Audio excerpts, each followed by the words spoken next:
So we got Sago versus Vro, Marth Ditto of the Century. Vro usually takes the set, but Sago's still in there. He takes games from time to time.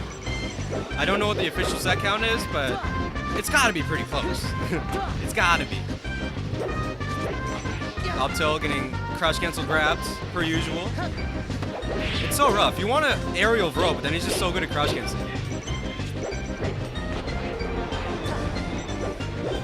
It's so weird because you have to play. That was a good tag, but a little bit short on the bear timing. You wanted to time it a little bit better. It's so rough, dude. You want to combo Marth, but he could just like fair out of you like a Luigi player. So you have to play the combo game a little bit differently.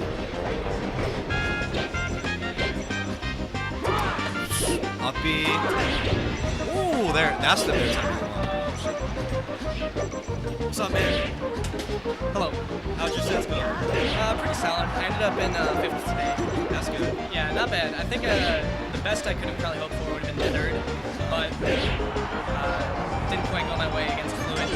It's difficult not to get ramped, but Yeah. I wanted to hop on the mic to talk about this matchup, and I'm talking about the player matchup, because Vro and Sago play probably more than any other 2 people in Chicago, I would venture to say. What about Kelly Vro? Kelly doesn't go to, well, Sago is at most things, and Kelly isn't at everything. Like, Sago goes to a lot of stuff that Vro goes to. I think these guys fight just about as much, if not a bit more, than that matchup. But the point is, they've gotten so used to each other's style that, like, basically goes one of 2 ways. Like, you'd expect that they'd basically, like, be destroying each other because, like, they know exactly what the other one's gonna do. But it's like, it's really the opposite. It's like they both evade each other perfectly a lot of the time. And so these matches like, are real nail biters most of the time. Like, they're like deathly even, generally. I'd say Carry wins probably 60% of the time. Something along those lines. I can't like mathematically prove that, but that's what it feels like. Yeah. Although if they meet in losers, I feel like Carry almost always wins. Yeah, something just clicks inside Vro's head. Yeah, it's just like Carry and Kelly, you know. Kelly usually pulls it out against Carry in losers, but Carry is more than capable of taking sets, like in winners or in general, and then he's beaten him before. Yeah, everybody gets a set against Kel. It's just one. Yeah. And then he like goes Falco or something. Yeah. Nice grab. Oh, let's shot there. It's the coolest thing in the book. Honestly. I keep on thinking it's good to spot dodge, but as Marth, but it's like it seems like He was ready for it. I mean, like, with Carry in that position, it's like there's no other real move you can put out besides up B. It would like hit him. And so Sago, it's like when you're recovering, you just sort of hold L as you up B, just in case you come in contact with a wall, because otherwise the L won't register anything. And so he was ready for it. Yeah, I guess fair was the best decision because if he up B, he probably would have been punished for it since that bear was coming. Well, I think up B would have been equally good because up B would have, like, even if Sago techs, Carry gets to ledge. Yeah. So I think they're interchangeably good. I think it's really just a mix-up as to which one he's going to put out. Oh, forward smashing Ken. I mean, ledge dash. Carry's Marth uniquely is, like, pressureful, like, more than most Marths, I think. Like, he really locks you down, and so that was an example of that. Like, it wasn't, like, a great option select in theory, but, like, because of the positioning, he managed to, you know, sort of force Sago to take it, more or less. Yeah, I usually feel like... combo? Oh, heartbreaker. I thought he was going to die from that, but Carry never got out of tumble, so he couldn't down air him. He doesn't... What were we going to say? Sam loves going for it, the Ken combo, but it's like, he gets it 50-60%. That's like the 2nd or 3rd Ken combo that I thought should have hit this game, but did not quite connect. So, not ill-fated Ken combo. So Carry pulls it out. That one wasn't quite as close as I'm used to seeing it, but he was a high percent. He just basically like stayed alive, kept nickeling and diming him until he was at death percent, and then just closed it out. Yeah. Pretty succinct summary of that match. Like, Carry is the known aggressor. Like, you have to have a pretty defensive style in order to, like, get really close with Carry, but Sam doesn't have to. He's played him so much. Yeah, you can do one of 2 things. Either you can, you know, be defensive and try to get your openings, or you can go more aggro. And yes, certainly. That's they bring out the big guns in order to fight each other. Oh, what? I don't even know how Fighting against Carry is not Sago's natural element, though.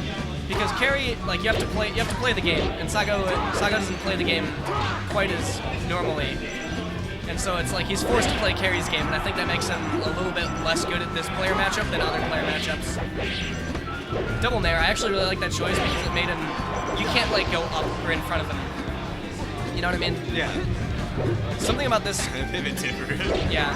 Oh my god, the inside hitbox. I thought he was for sure just gonna get punished. That was Yoshi's. Like 4 forward smashes in a row? Oh my god, and that was the furthest away down air I've ever seen. Well, not ever, but it was a very far away down air. I didn't even think it was gonna hit, let alone get the right hitbox. I don't know about that ledge up counter. Yeah. But I mean, think about it this way. In terms of like punishing the counter, it's like he can do two things on reaction. He can probably either space a forward smash, which most likely won't tipper because you're doing it on reaction, or he can grab. And carry knows the DI away for the grab. So it was a little bit less risky than it may have seemed, I think. But I mean, it's really situation dependent because it's like if Sago really knew, there we go, there's the Ken combo. Finally got one to be real. What was I gonna say though? Something that always annoyed me about this matchup is that like, ooh, the up smash, probably an accident, but it worked out.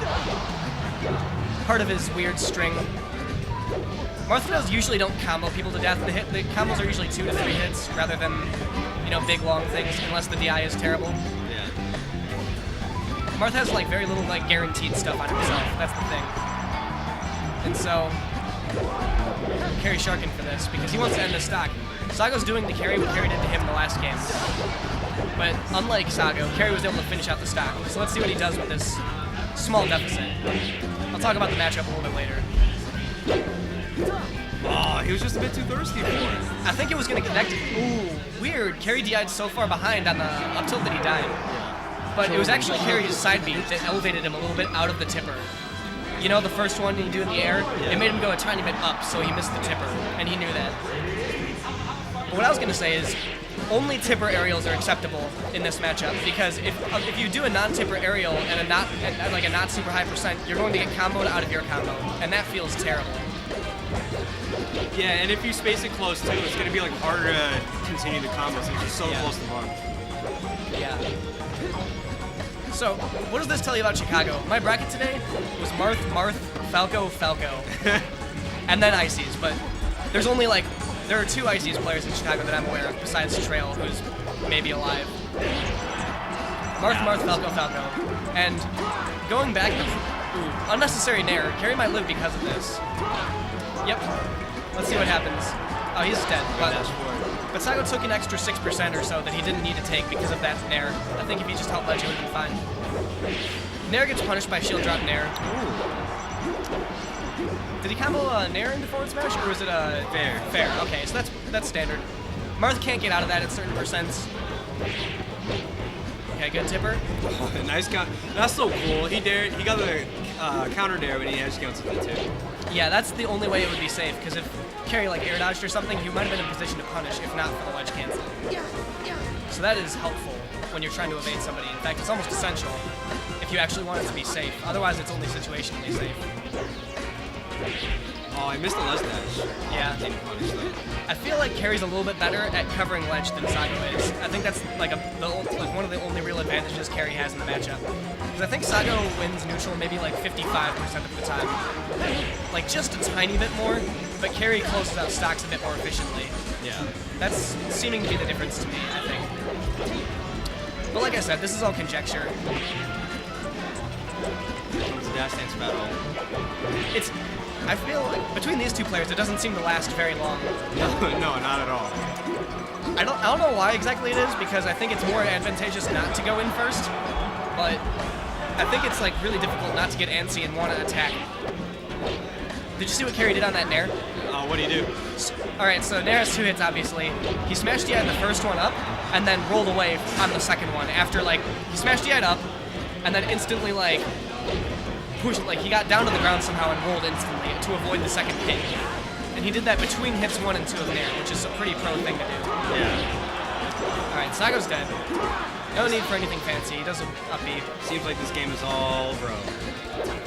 It could turn around, because now it's 2 stocks to 1, and that's not quite a lead, depending on how Sago plays this. I'd expect him to stick more to the platforms during the stock, because it's like Marth has to overextend, I think. Oh, it's over. Okay, I'm not gonna finish my thought. It's not relevant. Damn, dude, this is looking pretty rough for your boy. Yeah. I want to take a minute just to, it's not really self-promotion, it's more like tournament promotion. So we'll get back to this game in a second, but not this Tuesday, not tomorrow, but starting the week after that, UIC begins their weekly tournaments that are held, obviously at UIC, which is basically like next to the loop. Yeah, dude. Do you know, I'm talking about the UIC tournaments starting next week. Yeah. Confirmed next week and the week after that, and then we'll most likely have one for the rest of the semester every Tuesday. Starting at 7, it's the standard fare, $5 venue fee, $5 tournament fee. Everything else is the same. Juno will be streaming it, so it's going to be, since there's no more CCC, it's going to be another weekly that people can use to go to instead of that one. It's just a... What's that? What? There's going to be a tournament March 10th. Get on the mic, just tell everyone. U Chicago is looking forward to hosting tournaments, hopefully weeklies. We don't have the schedule confirmed yet for the weekly, but we will be holding a tournament March 10th. What the fuck? We will be hosting a tournament March 10th, and I really hope you guys can come. We'll have a bunch of setups courtesy of CRT Lord, so. Well, one-time thing? This one is. Okay. But we will let you know with further information on the Facebook page. Let's go, Don Hudson. Don Hudson, looking to make the comeback. But yeah, be on the lookout for more event pages for things like that. Everyone should be invited. Hey, by the way, Juno, for these ones, I'm going to make you an admin of the events so that you can invite people as well. Just because you have a bigger network. So yeah, that's going to be good. There's a lot of premier talent there, just in case everybody knows. Carrie comes to them, Sago comes to them often. Kelly shows up half the time. So it's a good, fun old time. So this is over, the down air. Sago got kind of screwed over because he accidentally got pushed off doing a down air, and that's my least favorite feeling in the world with Marth. But I mean, at that point, the game was basically over because he was down 4-1. So who do we have next, Juna? All right, Rosen.